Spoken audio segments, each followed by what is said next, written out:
Hello, you wonderful people, and welcome to another episode of Not to Comic Book. This being a show where it's about TV shows that are adaptations of comic books. For today's episode, I'm going to talk about the latest episode of Y: The Last Man. A lot of interesting things went down in this episode, so let's break it down. I do appreciate this episode being a really neat, interesting insight into understanding who Roxanne is, and and obviously the effect she's had on everyone around her, but I also love how you get her story told to you. It is kind of in reverse and out of order in some regards, but I love that, because it gives you enough time, because I had my own theories as the episode's going on, oh, she must be this, she must be that, maybe this is what's going on, and I like, the ending not being what I thought it was, but we'll get to that soon enough.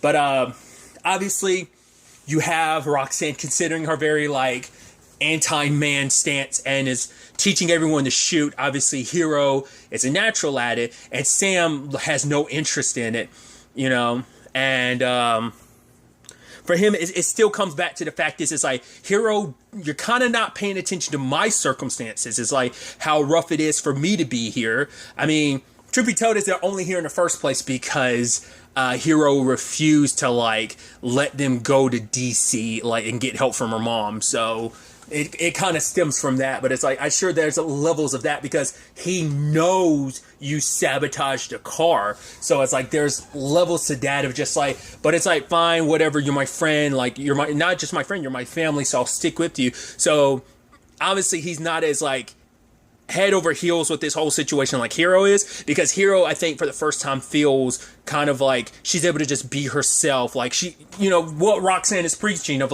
you don't have to keep up with the pretenses of how the world worked before all their men are gone. So that little narrow role that people put you in, whether it's your family, whether it's the men in your life, whatever the case may be, that role, you don't have to have to be playing this small role anymore. You can just embrace it and be yourself wholeheartedly. And it makes a lot of people who felt small be able to feel strong for the first time in a long time. And I think that's the thing about Hero, because in her, later on, Roxanne kind of pushes her about the family thing. It's she was kind of seen as the mess up, even though Yorick is just as messed up, if not more. He's messed up in his own regards, just like she is. But she kept making excuses I was a handful for my parents. I'm the one with the temper. But it's no, you always got scolded. He always kind of was able to kind of skate by on all everything.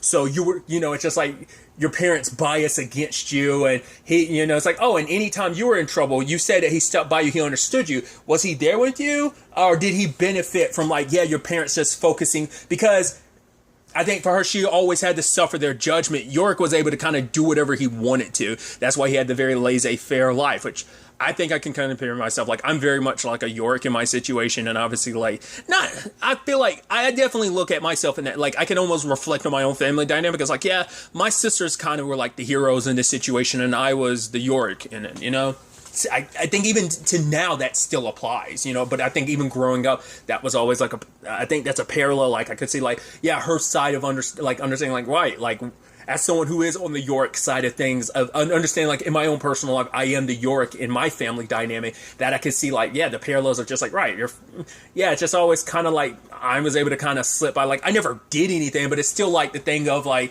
probably wasn't under the same scrutiny like my other sisters were, but that's also just because I'm the borderline antisocial person that I am, so I maybe that just kind of helped with just my my internalizing a lot of stuff, so that all played a role, but it was just kind of interesting. But like I said, but also for Sam, it's I don't I have to deal with the fact is this is a very man-hating place, and I'm a man, and he's also in that awkward situation of I'm trans too, so to everyone here, it looks like a big betrayal of oh, you were a woman and you gave it up to be a man. There's layers upon layers of just the resentment that it's but it's no, people like you here. It's it's almost what are you smoking, Hero? All the looks and all the things all the stares I get. It's not Roxanne's a big fan of me. The only reason why Roxanne is keeping if she wanted to, she would get rid of Sam as quickly as she could, but she can't because she knows Hero and Sam are a package deal. If you kick Sam out, Hero's going to fight so hard to keep Sam there. I mean, which I think is interesting because on the flip side of things, you've got Nora learning secondhand that Roxanne plans to kick her out, and it's like, whoa. Because I guess unlike Hero, who is like, because I think Roxanne sees so much of herself in Hero that she's able to like see like, yeah, like that's why she wants to keep Hero and all these other women around, because they see the world way she does. But Nora has been so resistant to it, so that's why like she put up too much of a fight before, and it's still there. So that's why Roxanne was like, yeah, that's why we're not your people. It's like, yeah, like your daughter is about healed up, so you can move on. It's like, oh, plenty of people survive. Like, you know, even if you go out on your own, you'll survive. So Nora is trying to work with Sam to be like, yo, like, if you can convince Hero, we could go to DC. Like, with her, we'll be able to get through the gate. But, like, Sam's like, when did we become friends? I'm not helping you. And it's like, oh, is it because, like, who I worked with, the bill? Let me guess, you were trying to play sports. She's like, he's like, if you would actually listen to me, you know I didn't play any fucking sports. Because I think it's supposed to be a commentary, and the fact is that, like, Nora's just so caught up in her own self-preservation, looking out for her, and Mac is like, you never really took time to really get to know Sam and Hero. It's like, they're a means to an end to you, just like everyone else around you. As long as you're able to find yourself in a safe enough place for you and your daughter, like, that's all you care about. Because that's also like, why, because you could almost look at it as actually really sad that, like, the only reason why you're latching onto your daughter so much is because she's all you have left in this world, and if you don't have her, you'll be all alone. I think that's why later on, when like Mac wants to stay, like, I mean, she wouldn't be able to anyway, but like, she could have been honest and be like, yeah, we're leaving. But even her mom, even Mac being like, oh, is it your fault? I know they don't like you. And it's like, I'm staying here. I actually have friends. It's like, if Dad was here, well, he's not here. You're stuck with me. It's just a thing of like, they're stuck with each other. Like, there's a lot of like underlying animosity there, because I think for her, it's just like, right, you don't want to be here with me. Like, maybe she had a better relationship with her son, and maybe the dad had a better relationship with the daughter, and now after losing both the people that they're better with, like, they're kind of stuck in this. I mean, she's a kid too, so it's like, of course you're going to butt heads. But I'm wondering, like, I'm just curious about, I feel it, like, on some level that there is something to that maybe it's like, yeah, you're stuck with me, but it's also like, you're all I have, so I'm not willing to let you go. Like, I know you might hate. It's like, because she could have been upfront with like, yeah, like Roxanne said, we can't stay here. It's a temporary thing, but it's still like Mac threw it back of like, yeah, but you've been so resistant to it. I've been embracing it. Hero's been embracing it. So that's why she was going to Sam to try and like form the allegiance. But it's like, for him, it's like, I can't tell Hero what to do. Hero's going to do what Hero wants to do. But it's also, it's like, it has nothing to do with, like, not everything circles around has to deal with me being trans. It's like, the reason why I don't want to help you is I don't trust you. And I'm like, that's a good thing, because Nora can, you know, we've seen later on that, like, oh, yeah. She's not trustworthy. She's doing everything she can to benefit herself. It's not like she's looking out for people. So that's very true in that regard. But Sam tried to convince Hero. It's like, hey, let's leave, let's go. But then it's like, Hero's like, no, like, we could stay here, like, it's good here. But Sam tried to be like, no, it's not, you know. And obviously Sam's like, if you loved me like I love you, and she's like, oh, like, you know, because she tried to say like, oh, because you think I'm a whore or something like that. Like, I forgot how the conversation got there, because I guess it's like, maybe she's just never really like settled down before. So she's like, oh, is that, because I guess like other people have viewed her that way. Maybe that's also like some of the resentment she gets, like, she has towards her mom. It's because her mom kind of will never say that, but views her that way. Obviously, like, the dad subject never came up. Like, they dabbled in it, but like quickly changed from that. And I'm curious, because we still don't know what the circumstances were between Jennifer and their dad, because it seemed like they were getting divorced. Like, where, like, it seemed like he was like, it smelled like infidelity, but he didn't want to repair the relationship afterwards. Like, she wanted to kind of pick things up, but he didn't. He kind of wanted to, like, yeah, this was kind of a good thing for us. Like, maybe we shouldn't be together. He's like, I'll wait till after the campaign and stuff.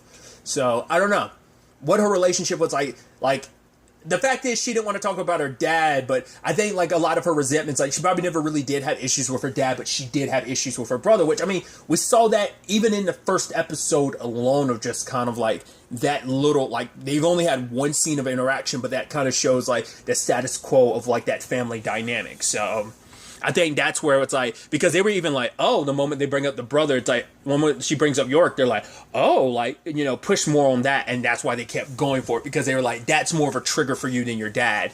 So, but Sam was kind of getting all, and like Roxanne's like, oh, apologize to her and everything, because in that moment, Sam was like, you know, a man in that moment of like, right, like talking down to a woman. It's, you know, from their perspective. And it's like, this is an argument between friends. It's like, well, you don't seem very friendly in this moment, especially because like it's a showcase, like so many of the women are like watching this all go down.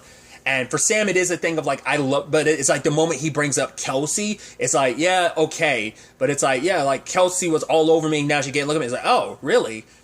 And so it's like, but I don't know why that like sent Hero. I guess for Hero, it's like, right, there was a spark, a moment between them, but Sam pulled away. And who knows what the underlying reasons was for that. We never really got into that too much. Maybe because at that time he hadn't had his testosterone, so maybe he didn't feel very like manly in that moment or something.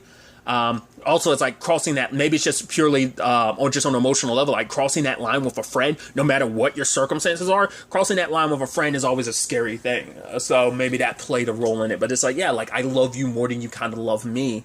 So Sam does sneak out, and Roxanne's like, oh, I've figured there was like, Kelsey was like, yeah, there was stuff missing, so you've been stockpiling. And it's like, you know, Hero's a good person. It's like, yeah, we'll take care of her, go. And obviously after he left, Hero was broken by that. It's just like, right, because it's like we were family, and it's like I was supposed to keep my promise to him that we're going to stick together, but Roxanne's like, no, he broke the promise first. And they have like a fire pit where they basically like throw in stuff to burn away all the men that, you know, it's just, you know, because your body is your temple, your body is yours for the first time. It's never like someone else's. It isn't just here to reproduce, for men to have sex with. It's like, no, your body's like finally your own now, and embrace that. And you don't need them anymore. It's our bodies to do whatever we want to. We don't need reminders of them. So it's to burn stuff. And she burns Sam's hat. So that was kind of fascinating. But like I said, like kind of getting that at the same time, the rewind of like oh, here's Roxanne showing up as a homicide detective to that house. That was it was a house. I don't know if they brought that up before of what that house represented. Like, were the core group of women at this place? Which I'm curious, like, are these like were there more women that came, or were these all women just from that one house? I think they're probably all women from that one house because we saw some faces. I didn't even talk about the fact is of it coming full circle. Like, it's starting at the end with her. She's the one that shot Kate because Kate found out something about her. So it's like, yeah, when she rolled in and killed Kate, it's like, oh, she had even more motive to do that, because it's like, right, the last thing she needed, because at the time they didn't have a doctor or anything, but Hero's here, and it's like, Roxanne's playing the role, but like of like, oh, I'm concerned, and like, oh, this is a mercy. It's like, no, you killed her because she found out the truth, and because of that, like, she wanted to leave. And even Hero kept being, I mean, not Hero, but Sam was like, it's kind of a fucking cult. But like, when you're in it, with like, because that's the thing about a cult, it will it preys on people who are vulnerable, and a lot of like Hero's insecurities and issues are there. So it played into it, and it made her feel like she had a place where she finally felt like she belonged. Like, she didn't want to go back like to like anywhere else, especially where a place like they're talking to me. I feel like I'm finally understood. I'm finally seen. I feel bigger than I've ever had in my life. Like, I don't have to feel small anymore. And I don't have to be kind of pigeonholed into this role in what my life is. I get to determine who I am. No one else gets to tell me who I am. So, like, not her mom, not her dad, not her brother defining who she is. She gets to define it herself. But for the knowing, like, Roxanne shot Kate and then proceed to be like, oh no, there were shots fired. So when it came up to like, oh, it's like, hey, like, I'm a cop. I came here to investigate. Right, because I kind of skipped away from it. But that home was like a shelter for women. It's like, I think, from very domestic situations. And so Roxanne came there being like, oh, there was some people nearby. Like, some shots were fired. I was like, you did it, didn't you? So that you could get mixed up with this group. I was like, because that's where it started being like, yeah. Especially when you add in the context of she shot Kate for finding out the truth. Because Kate wanted to leave, but Roxanne couldn't let her leave because it's like, you found out the truth. It's like, all right, let's go back and talk about it. But it's like, how would Roxanne have fixed that? I don't know if there was. It's just, that's why she's like, damn it, Kate, because of you, I had to shoot you. But she brought them back to the mall, and it's like, hey, like, I defended this place. I acted like the law and order here. And it's like talking about, you know, domestic abuse, like domestic situations where it's like how those can end sadly, you know, in a very terrible way of just like murders and death. And it's like cops, like, they just kind of, when they roll up, it's like, oh, it's just romantic drama. And she's like, as a homicide detective, you've seen, like, the other side of those things. She's like, oh, man, homicide detective for 11 years. I was like, did she bring that up before that she was a homicide detective? Or at least she was a cop? I think she did. I don't know if she went in depth about the homicide thing. Maybe she did. I don't know. But then we find out, like, the moment we got to that scene of her, like, moving the bodies, I was like, that's weird. And then we see her regular clothes. I'm like, you're not actually a cop. And then there was a cop car nearby. I was like, wait. I was like, my initial thought was, like, before we get the reveals later on and stuff like that, I was like, oh, is she crazy? Like, I thought, like, she might be a little, like, off her rocker. And that, like, you know, that maybe, like, she's kind of escaped from, like, a mental facility or something like that, or maybe the police are going to transport, because later on when she goes to, like, the cop car, and I'm like, oh, you just took a cop persona, you're not actually a cop, because basically she followed the horse, and she had been watching those women, and I guess, like, seeing them together, and it's like, she wanted that, like, that community, which, like, there were women that came into the store, but the first two women that came into the store shot and killed each other, and then afterwards, Roxanne started killing anyone that came in because it's like, oh, I have all of this, so I'm gonna protect it. So she made herself seem like some big hero when it was all said and done. But it's like, I wonder were those, because we don't get context. Maybe they were just women that came upon the that center. I'm curious, were they women that actually worked there previously or not? Because, like, whatever happened to all, because by the time Roxanne got there, like, the place was like a wreck. So I guess, like, everyone had already gotten all they were going to get from the place, and then they bailed.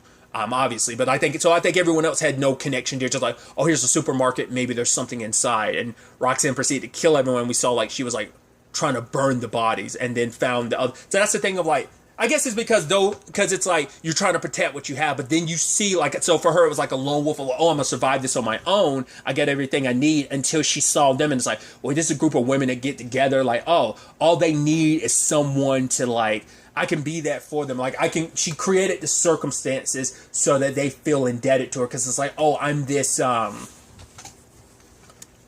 trying to be like, I'm this person that's here to help you, created the cop persona. She's the one that shot the shots in the air so that they would feel indebted to her. Like, oh, I can be here and rescue you. And it's like, oh yeah, like, you guys can feel safe here. Like, once again, it's like, I guess because most of those women, not all of them, but some of them came in armed, so it's kind of like, oh, you're not here to help. Like, you won't be able to, you won't stick around. But maybe just seeing them together was enough to make her go like, no. These women are different from the ones that I've encountered before. So, but obviously it's like the party situation, and like I said, Nora's interaction with her daughter. She was hovering over Roxanne at one point in time, and then she goes out to the fire, and I was like, what are you about to do? And then she proceeded to spread the liquid fluid, just like to spread the fire. I was like, that's a major asshole move.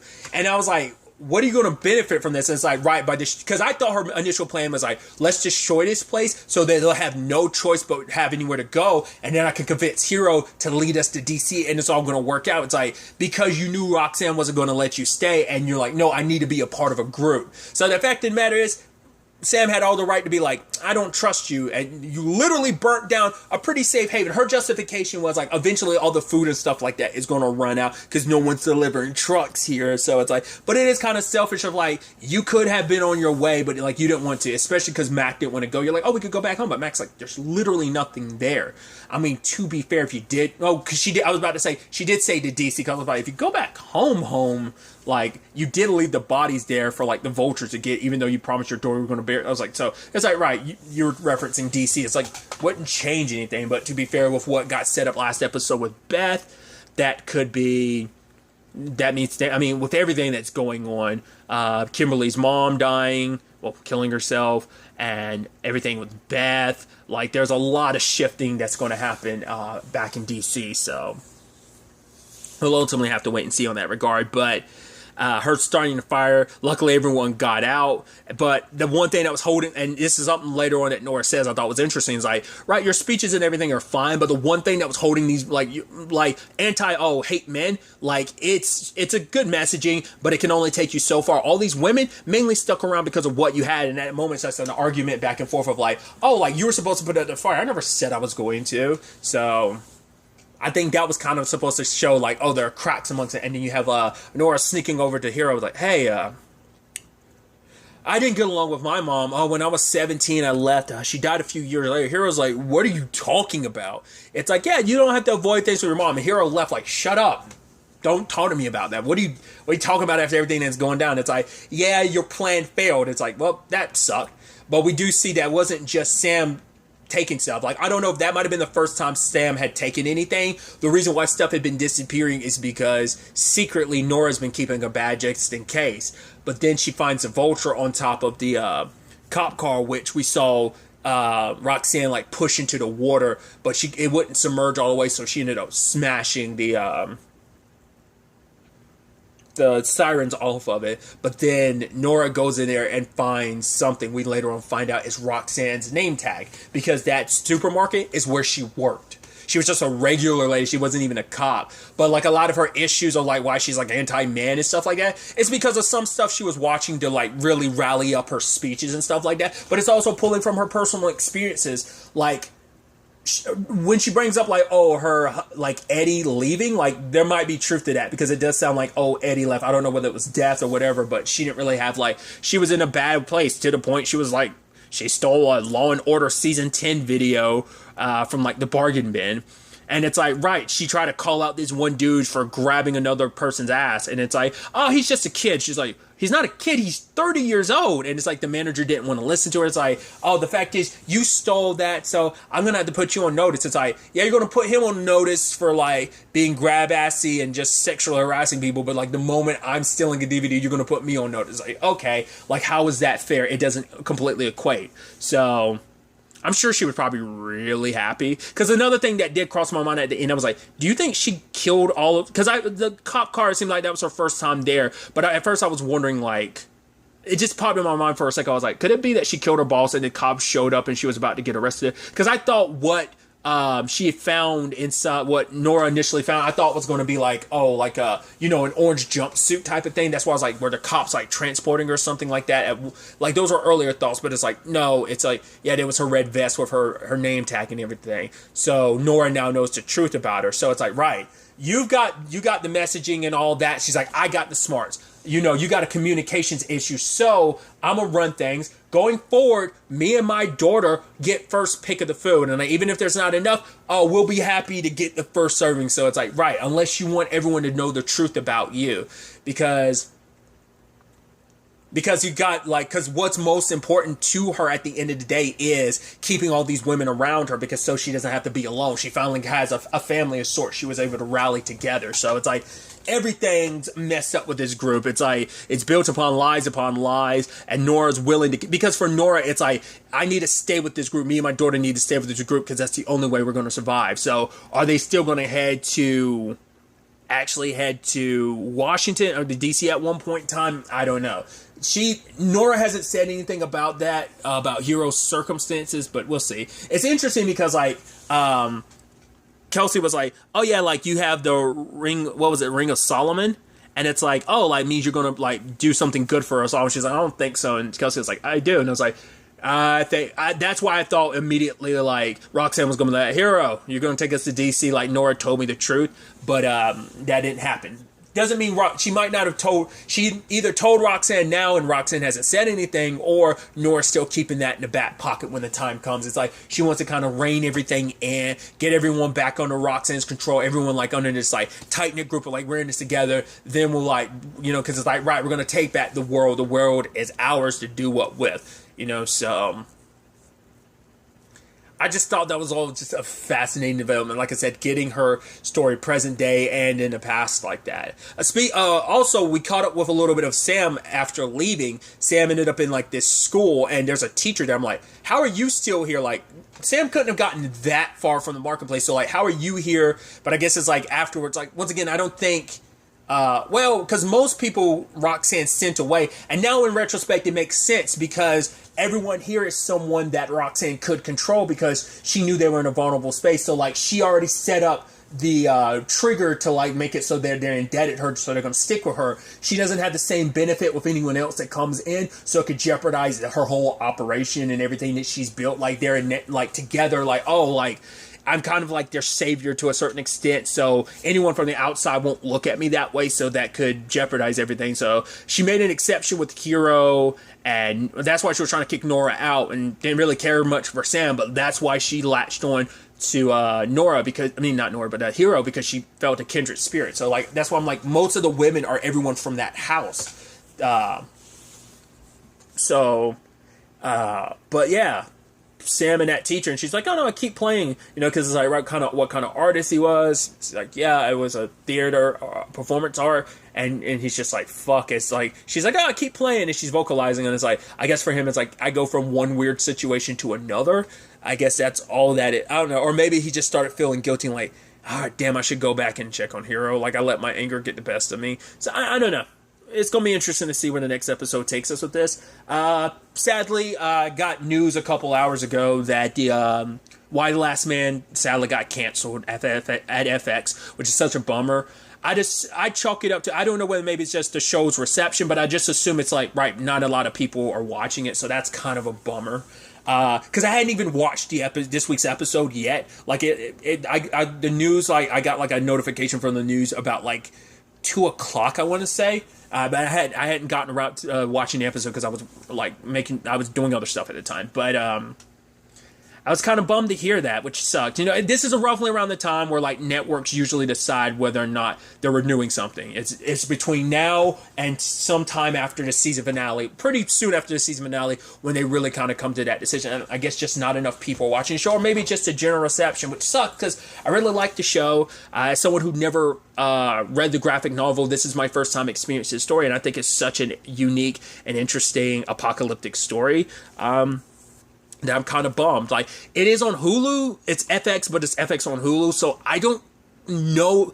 I feel like you rarely would see like something on one streaming service go to another streaming service. It's usually going to be on network television going to a streaming service. So I don't see anyone picking that up. There's still 2 more episodes, so maybe something along the lines could change. I'd want the show to keep going. I'd want them to be able to tell the full story. That was just kind of a bummer news to hear. Like I said, it almost just kind of made me go like, oh. At that point, I was like, almost like, I still was excited to watch the episode, but it's just kind of like, it kind of like, oh, just kind of deflates you a little, or you're just kind of like, oh, just kind of lose a little oomph, because I was looking forward to watching this week's episode. Just hadn't gotten around to it yet, and that kind of took a little wind out of my sails, essentially. So, like I said, that's a bummer, but I do hope maybe something does change in the next 2 weeks or whatever. Well, I'm assuming like 9 and 10 are going to air separately, not unless they double up next week or something. I'd assume it's going to be single off 9 and 10, but we'll have to wait and see. But maybe something can change in the next week or two that will, maybe the show get picked up somewhere else. I see that as unlikely.